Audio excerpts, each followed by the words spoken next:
Selamat datang di channel Simple Order Block Indonesia. Teman-teman, pada video kali ini saya akan melanjutkan membagikan trade recap saya di hari Jumat ya. Saya di hari Jumat masih scalping seperti hari sebelumnya. Di hari Kamis saya profit 13R. Lalu di hari Jumat ini ada 3 pair juga, masing-masing ada setup. Yang pertama di gold. Ya, saya entry bukan dari time frame M5 tetapi dari time frame M1 teman-teman di gold ya. Ya, ada 2 open posisi. Yang pertama saya kena stop loss, yang kedua saya hit TP di 5R ya. Jadi eh, total di gold ini saya profit 4R ya. Kita lihat gold hari Jumat kemarin itu cukup volatil ya.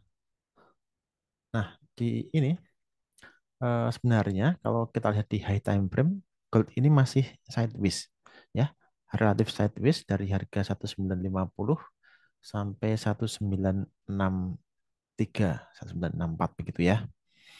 Jadi range-nya sekitar itu ya. Maka ketika market di high time frame itu sideways, rule-nya ada 2. Yang pertama kita no trade atau kita masuk di low time frame. Nah, saya mencoba untuk masuk di low time frame di M1. Kita lihat eh, di M1 di mana saya entry ya. Oke, entry pertama saya adalah di sini ya, area order block. Di sini break of structure, kita lihat di sini ya, dia break, ada gap ya, imbalance ya, betul-betul gap ini, tidak ada harga di sana, tidak ada candle begitu ya. Ketika unus drop gitu ya langsung ya.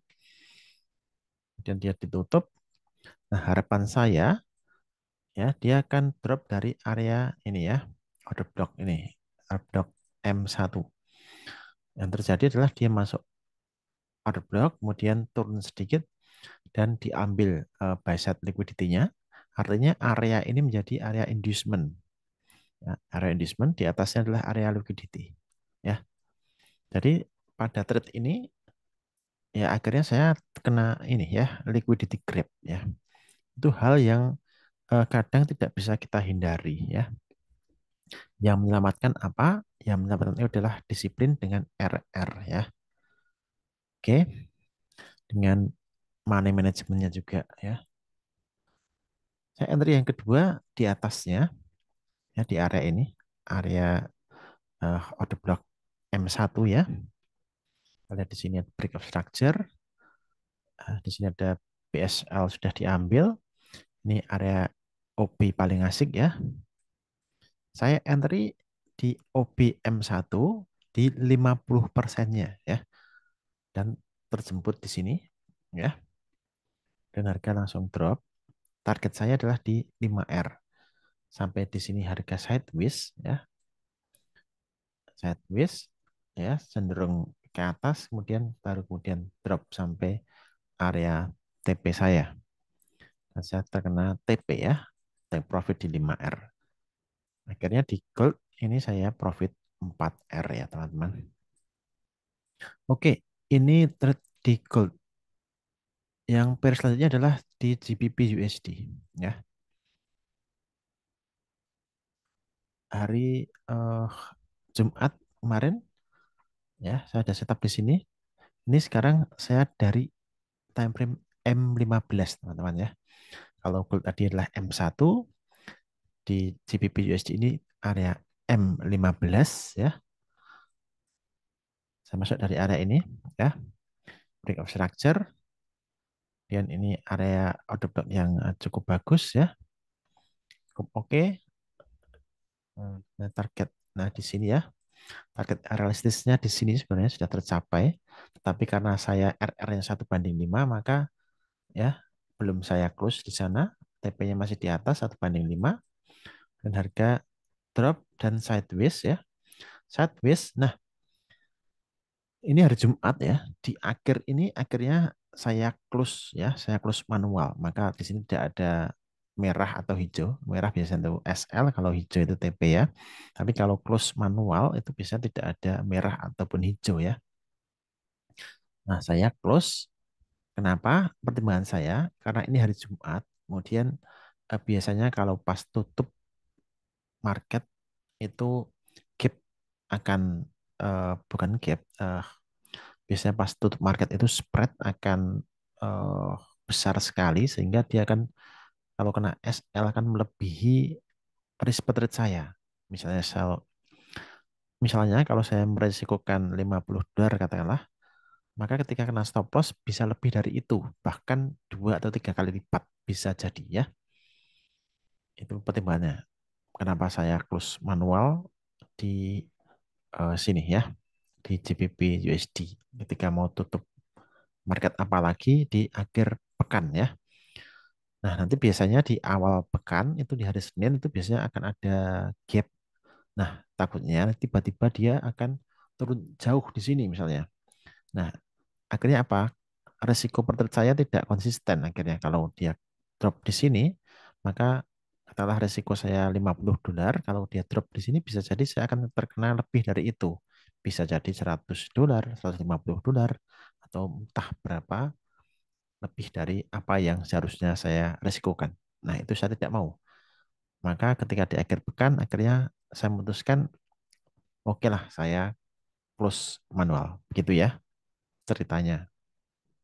Maka saya close manual di sini. Nah, ini teman-teman kalau kita lihat, kalau saya evaluasi lagi, sebenarnya lebih ideal untuk masuk bukan dari time frame M15, tapi dari time frame M5 ya. Kita lihat di M5, areanya ya. Kita akan mendapat area yang lebih kecil di sini ya.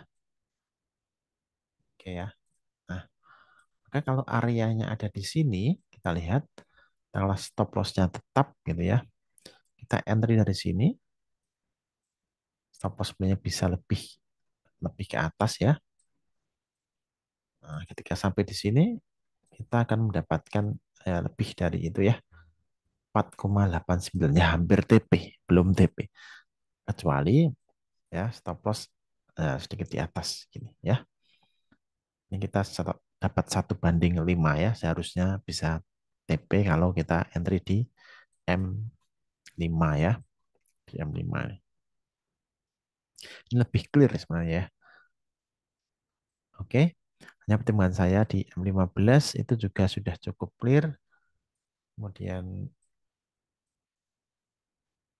areanya juga sebenarnya tidak terlalu lebar menurut hitungan saya ya. Area ini tidak terlalu lebar. Katakanlah di sini, antri ya. Hanya di 11-12 pip itu tidak terlalu lebar ya.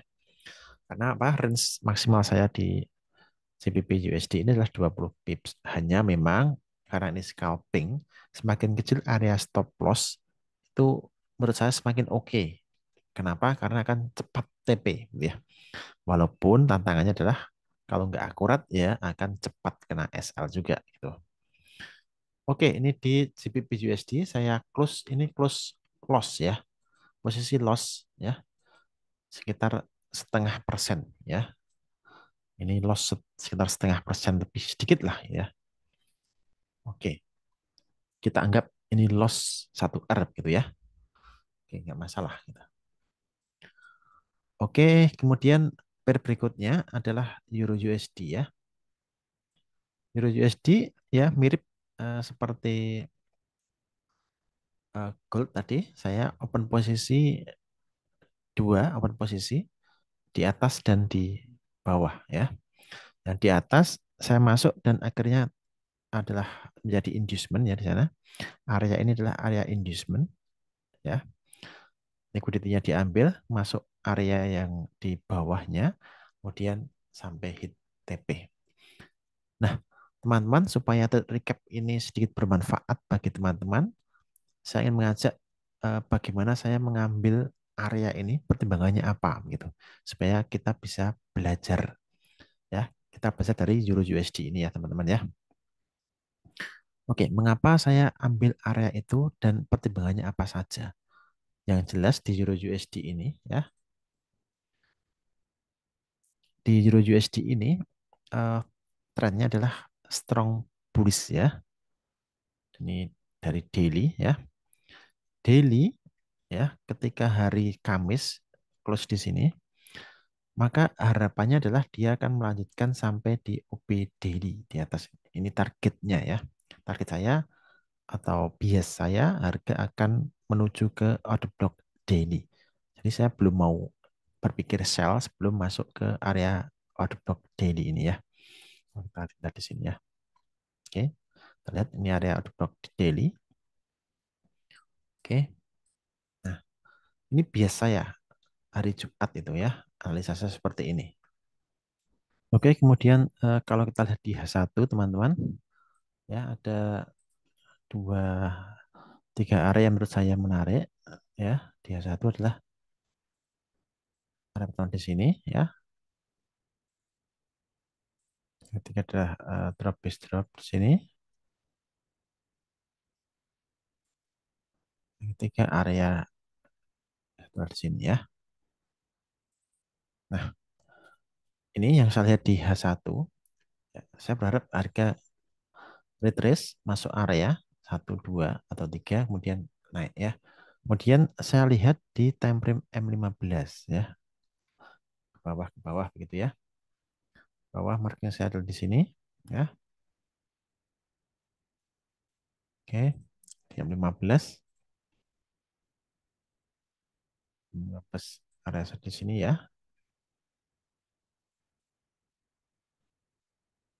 Oke. Oke, di M15. Kemudian di M15 yang ini adalah di area ini ya. Oke. Kemudian saya turun lagi ke time frame M5, teman-teman. Ya. M5, saya melihat di sana ada trigger block, ya. Ini ya drop, kemudian naik, kemudian ya, kemudian retest, kemudian naik ya. Ini M5, ya. Kemudian area M5 di sini.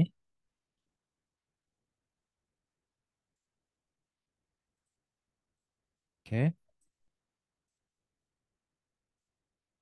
Sebaiknya kita warna sedikit berbeda ya. Nah, ini M5. Dan area berikutnya di sini ya. Habis yang ini, kemudian ke atas ya, ke bawah gitu ya. Oke, nah gitu. Ini marking area saya ya di M5 teman-teman ya, di Euro USD. Akhirnya satu di sini ya, kita warnai area untuk entry, dua di sini, bukan yang ini, dua area yang ini,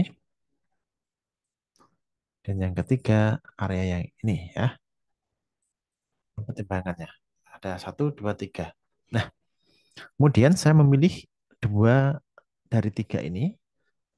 Ini breaker block tidak saya pilih karena apa? Karena saya melihat breakoutnya di sini kurang seksi ya, kurang oke gitu, kurang powerful ya. Kalau kurang powerful, biasanya dia akan ditembus begitu. Tapi kalau ini powerful, biasanya dia retrace-nya tidak sampai ke area order block ya. Maka saya entry di satu dan di dua ini ya.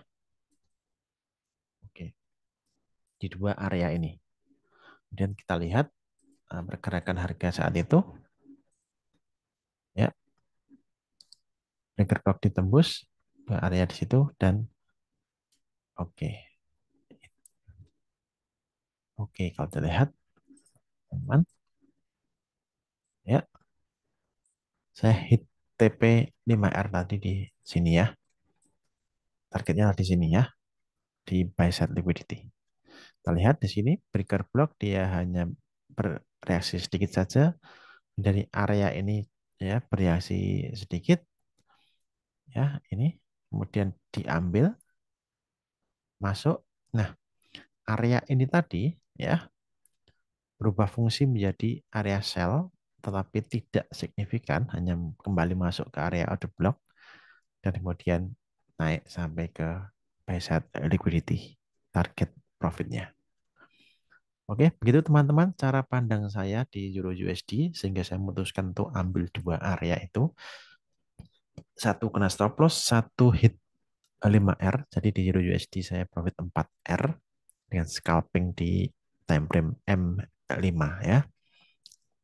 Yang satu jadi inducement ya di sini ya di swing low ini jadi inducement, diambil liquidity-nya kemudian baru naik ya. Ini real move-nya dari sini. Oke, begitu semoga cukup bermanfaat teman-teman.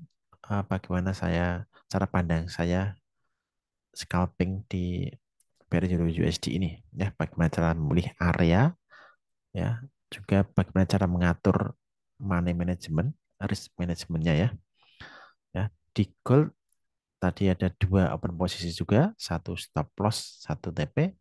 Euro USD juga begitu. Di GBP USD satu OP ya, di cut loss ya, saya cut loss. Belum sampai kena stop loss, tapi saya cut loss dengan pertimbangan tadi yang saya sampaikan. Oke, begitu teman-teman. Semoga video singkat ini bermanfaat bagi teman-teman dalam belajar menerapkan simple OP strategi. Bagi teman-teman yang mau belajar, tertarik belajar lebih dalam bagaimana saya menerapkan strategi simple OP ini di market, silahkan join di Sobat Program Batch yang ke-11. Minggu depan akan dimulai kelasnya ya, hari Senin tanggal 24 Juli 2023. Info lebih lanjut silahkan hubungi saya di akun Telegram ya. Oke, terima kasih. Jangan lupa happy trading, happy profit, and happy life. Salam.